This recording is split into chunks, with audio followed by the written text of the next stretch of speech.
Welcome back to the fantasy side. You guys know what it is. Back for another episode right after the week 4 of the NFL action. We're going to talk about what happened this week and how you should approach it. Of course, you know what it is. Andrew and Aiden, how are we doing today? What's up? What's up? All right, Andrew, where can they find us? As usual, guys, on TikTok and Instagram, you can find us at Totally Unbiased, on Twitter at YT_unbiased, and right here on YouTube where you're watching this video, hit subscribe, hit that bell icon for notifications, and make sure you like this video and stay up to date on our daily content.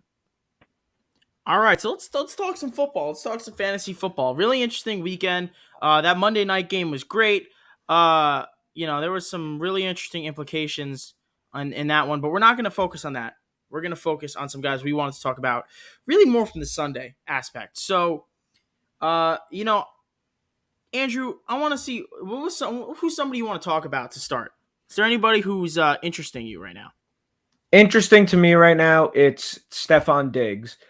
It's a bit of a concern for me that he's not a red zone threat in that Bills offense. I mean, he's been able to put up decent fantasy points every week. He's been putting up anywhere from 15 to 20 points each week, but he only has one touchdown on the season, and we're 4 weeks in. And for a Bills offense that's been scoring 30 points a game, that's a bit concerning as a fantasy owner, because this guy was drafted as maybe for some people even a keeper in some leagues, or a round 1 draft pick to be putting up these numbers. I mean, add touchdowns in, it's clear why he would have been that. But right now, it seems like a little lackluster for what he was drafted at. Yeah, Stefon Diggs so far is a little bit of a disappointment. I don't know if you guys looked at my preseason rankings, but I had Stefon Diggs outside the top 5. Unfortunately, what he did last year, teams had an entire offseason to see what he did last year. They kind of know what to do with him and Allen. That was kind of my perspective on it. There's also a lot of mouths to feed. Emmanuel Sanders, Cole Beasley eats targets. I mean, he's a guy who eats targets. They're not long targets, but they're targets. Cole Beasley's a guy. Gabe Davis is a guy. Emmanuel Sanders is a guy. Dawson Knox, Devin Singletary, Zach Moss, they all catch passes. And unfortunately, it doesn't bode well for Stefon Diggs. Now, is Stefon Diggs a bad option? No. But I will say something about Stefon Diggs. Temper your expectations. And if you can buy him for the low, I think you should do it. Yeah, you really nailed it right on the head. This is an offense this season that's just going to be spreading the ball around to everybody because they have so many viable weapons.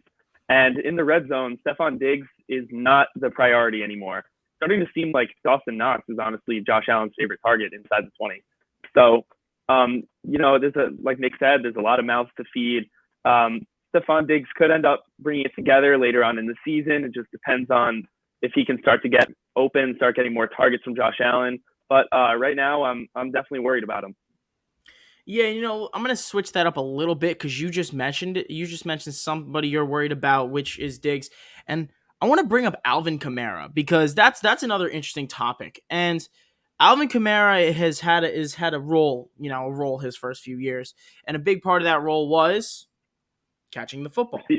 And this year, it's not been his role. And I don't know how you guys feel about this, but Alvin Kamara had 0 targets yesterday. Now, the Giants, 2 days ago, the Giants did a good job limiting Alvin Kamara, sure, but it doesn't seem like Kamara is on pace for really doing anything in the passing game this year. On average, he has 80 receptions every single year out of the backfield, and this year he had 0 in week 4. Little concerning. However, the touches are there, right? He had 26 rushes, which was a career high for 120 yards. It's not like he's inefficient rushing the ball either. I think we're at the point where you need to temper your expectations with Alvin Kamara in PPR formats through the passing game until Michael Thomas comes back. I think that's a big part of the issue right now is there's not a target on the team that's prominent. And I also don't think Jameis Winston really loves to check the ball down. I think he's allergic to the check down, frankly. Yeah, I'm definitely worried about Alvin Kamara. He's been a reception monster every single season, and through the first 4 weeks this year, I think he has 6 or 7 catches through 4 games. That's very concerning. Like you said, he's now being used in this role where he's getting a lot of touches on the ground, which is great for him. But when you look at it from a fantasy perspective, especially a PPR perspective, it's very concerning. This new role for him, even though he's playing well, it's not as productive fantasy wise. So, we're going to have to see from him. We're going to have to see when Michael Thomas comes back, if he's going to start getting a larger amount of receptions. But right now, it just seems like they're just airing the ball out to other people. Marquez Callaway, they've got tons of receivers that aren't really great, but because of that, they can spread the ball evenly between them. And it seems like Kamara is just not being used in that way at all. Yeah, and you said about when Michael Thomas comes back, that's going to hurt him even more. I mean, if as of right now, if he's not getting catches, when Michael Thomas comes back, I don't really see why they would ever be passing the ball to Kamara. If they're using him as solely strictly running back and he's not catching passes anymore, they don't have Michael Thomas right now. So with Michael Thomas, who demands receptions and targets every game, I think that hurts him even more in the fantasy perspective. I completely disagree. I couldn't disagree more. Like, how are you gonna say that Alvin Kamara is going to grab less attention in the passing game when Michael Thomas is on the field? Alvin Kamara is the number one receiving threat on that team right now. Who are defenses scared of? Marquez Callaway? Juwan Johnson? Like, they don't have passing targets. I mean, Tommy Lee Lewis? I mean, come on. They don't have guys who catch the football right now, besides Kamara. And they have to use him in a different role because they're worried about, our team's going to respect the passing game. That's why they're not using him in the passing game, because they know he's the option. If they use him in the passing game, he's got a safety on him. He's not getting the linebacker matchups that he used to, when a safety would have to be over Michael Thomas and a corner on Michael Thomas, rather than now having a safety roll down into the box and go after Kamara. I completely disagree. So, Aiden, give me somebody. Okay, so that's kind of Kamara, and we're talking about like his usage, but there's somebody who got no usage this week, Aiden. What happened? Yeah, Tyson Williams. He is honestly one of the biggest question marks in fantasy right now, and it has nothing to do with his performance. That's the craziest part of it all. The Ravens have just gathered so many not star anymore, but former star running backs during the season, such as Devontae Freeman, Le'Veon Bell, Latavius Murray. And it seems like now they're at this point where they're going to start cycling in those guys onto the active roster each season. And nobody can be affected by that more than Tyson Williams. And it's very shameful, honestly, because he's top 5 in the league for rushing yards per attempt, and he's earned his spot as a running back on this roster. So, we're going to have to see on him, but right now I am concerned.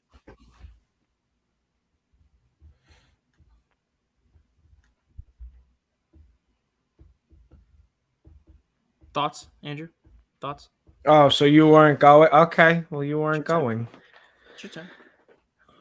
Yeah, Aiden, I mean, I completely agree with that. Since they brought so many new guys in this year, that definitely hurts him. It is kind of sad to see that because it really shouldn't be the case. Like you said, he did earn his role, and he's proven that he can put up decent numbers. But I don't know. It's kind of sad. At this point, I would probably drop him as a fantasy manager. I wouldn't keep him because you got so many guys in that backfield now. I don't want to keep that bench spot for him, and he might not even get to see the field. Yeah, I gotta say that was a little concerning to me. Tyson Williams has been okay this year. Le'Veon Bell was frankly inefficient. He was inefficient. I don't know why they called him out. I really don't understand it. Maybe he had a bad week of practice. There is literally no explanation to go here. And now, fantasy owners, you all should be concerned. I'm concerned. You should all be concerned, frankly, surrounding Tyson Williams. But there's somebody that there was a lot of concern for in the beginning. And now, I don't feel very concerned. And, if you watch us, you know that we told you, go get this guy. Because somebody's going to be down on him after week 2. And it's been 2 weeks from then, and he scored 50 points in 2 weeks. You know who that is? That's Saquon Barkley. I mean, come on. This guy was drafted 2nd overall in an offense that relies on him, and his snap count went from 60% to 70% to 80%. Now this week it was at 90%. Like, seriously, listen to our old stuff. Watch it. We're telling you what will happen in the future at times. We gave you James Conner. 2 weeks in a row. He's had 2 touchdowns and 20 fantasy points. Saquon Barkley is another one. We told you, go trade for Saquon Barkley. Now you can't do it because people will not trade running backs that were drafted this early, especially with this production. You can't get Barkley now. But if you listened to us then, you were very happy. And, I think as obviously as Giant fans, we're very happy, but Saquon Barkley returning to form is a really scary thing for a lot of fantasy football players. Yeah, a lot of people were really concerned about Saquon through the first 2 weeks. And you could tell that those were people that were not watching the games. It really, the non-production from Saquon through the first 2 weeks had nothing to do with him. He was, like you said, he had the 60% snap count and then 70%. They were easing him into the offense. And Devontae Booker saw a decent amount of carries because of that. And, through the first 4 weeks of the season, he's slowly eased his way back in, and he's just gotten better every week. There was a lack of confidence week 1, 2. Like he was just hitting the first hole he saw instead of really analyzing the line in front of him when he was handed the ball. And you could tell it was because he wasn't quite ready to be back on the field yet. And, week 3, week 4, that changed. He's back to his old self. And if you didn't trade for him, I'm sorry. Yeah, no, I definitely feel bad for people who didn't trade for him. I know Nick was trying to get him off a guy in our league, and that guy wouldn't budge. I know Nick was calling it. He wanted it. He would have been so happy at this point. But, I mean, Saquon down the stretch, he's definitely going to be the guy we all expected him to be. He just needed time from his injury to slowly get readjusted into the offense. And as of now, I mean, as of week 4 now, we've seen it. He is back. He can still do what he used to do in his rookie and second year. I mean, it's a real shame if you don't have him, but if you do, just hold on to him because I see nothing but sky is the limit for him as he keeps progressing throughout this season. Absolutely. And, the only running back yesterday, I believe the only running back who scored more fantasy points, he's kind of not really a running back. He's also kind of a receiver, but he's not. Aiden, who is this guy? Corderelle Patterson. He's just received this massive volume in the Falcons offense. He's honestly seen the role that we expected Ridley to have this year, which is crazy to even say. He's every game, the rushing yards aren't really there. He's inefficient on the ground, but through the air, he has been the most dependable target on this team. And last game with 3 touchdowns, he led all running backs in points, but even though he's really a wide receiver, he is a great running back to pick up on the waivers. So what do you guys think about him? He doesn't make sense to me. It does. It's so confusing. This man is a running back and he's putting up DeAndre Hopkins, Devontae Adams, Tyreek Hill numbers in the passing game. It doesn't make sense to me. The fact that this guy can go into your running back slot. If you're low on, like, for instance, me, I got Chubb and Montgomery in my league. When Montgomery hurt, I wish I had Corderelle Patterson because I'd plug him in and he's basically like a wide receiver 3 in my running back 2 slot because I don't have any running back depth. It's just, he's such an anomaly to me how he's exploded in this offense and made Kyle Pitts and Calvin Ridley not completely irrelevant, but this is the stuff they're supposed to do. So it's mind-blowing. It really is. Yeah, Corderelle Patterson's always been a weapon. He was kind of the Percy Harvin replacement for the Vikings for a few years. Like, he was their guy, and he never worked out in the wide receiver game. The Bears put him in the backfield, but Matt Nagy's he's an idiot, so he didn't know how to use him. Patterson's he's being used right now better than I've ever seen from him in his entire career, and he's playing better than I've ever seen in his career. So I'm impressed. Frankly, I'm impressed, and I know we all are too. The other thing I'm impressed about is Andrew's yellow shirt, and that refers to maybe one of his players that he wants to talk to you guys about today. Yeah, my second guy that I want to talk about, another receiver, Deontay Johnson. I mean, for this guy, he's been playing well. He obviously looks like the number 1 receiver on this team. He's been putting up touchdowns, I believe, almost every week. 2 out of the first 4 weeks of football, he's got a touchdown, and I'm kind of concerned, though. I kind of feel like down the stretch, Big Ben doesn't look like such a great quarterback. I feel like if they start playing more competitive defenses, that Deontay Johnson could take a hit fantasy-wise, and you might want to kind of ship him out while you can. It's interesting. I feel like, I believe, did Juju play in this game? I think he did. I think he did, and I think he got hurt. Did he get a rib injury? I want to say it was a rib injury. I could be going nuts. Or he didn't play. that Hold on, I'm looking this up right now. Hold This is on, gonna bother me.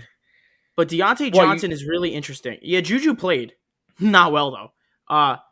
And he's healthy. He had 2 catches. Juju had 2 catches on 8 targets for 11 yards. That's terrible. Deontay, listen, and Claypool was out. So realistically, it's one of these 3 receivers is going to eat, but it's one of these 2 receivers are going to play well alongside Deontay Johnson because he's the guy. I don't think either of these 2 guys are as good as Deontay Johnson. He's the guy. That's my opinion. Okay, good. Yeah. So I don't have to trade him then. Yeah. I think a lot of people were down on Deontay early on in the season for really no justified reason. You know, through the last 8 weeks of last season, he was targeted, or I think he was the wide receiver 5 in fantasy through those 8 weeks. And this season, he's just shown again that he's Big Ben's favorite target for sure. And not only that, he's the most consistent player in this offense next to Najee. So I think the biggest concern for Deontay isn't even going to be gameplay. It's just going to be about if that offense can actually stay consistent. Can Big Ben get the ball in the air without being pressured? And, you know, I think when he busts, it's not going to be his fault, but I wouldn't be too worried about that as a fantasy owner because he's a wide receiver 1 in a pass-heavy offense. So I like him. Yeah, it's a really fair point, but that really wraps up this episode of the fantasy side, guys. And if you guys want to see us go more in depth about the Steelers, check out the video we posted yesterday. It is deep dive into why the Steelers and mostly their offense is so bad and who's the issue. Not going to give you a spoiler. It's Big Ben. But, you know, watch the video. Let us know what you think. But any guys you want us to talk about, comment on this video. Comment down below. You know, we're posting this on TikTok. This will be on Instagram. Comment, DM us, something. We will talk about your guy on Fantasy Friday. And if you need to, and if we don't have time, we'll talk to you about your guy. We'll tell you what we think. But of course, thank you guys for watching. You know where we are. Hit that like button. Hit that subscribe. This has been Totally Unbiased, the fantasy side. Episode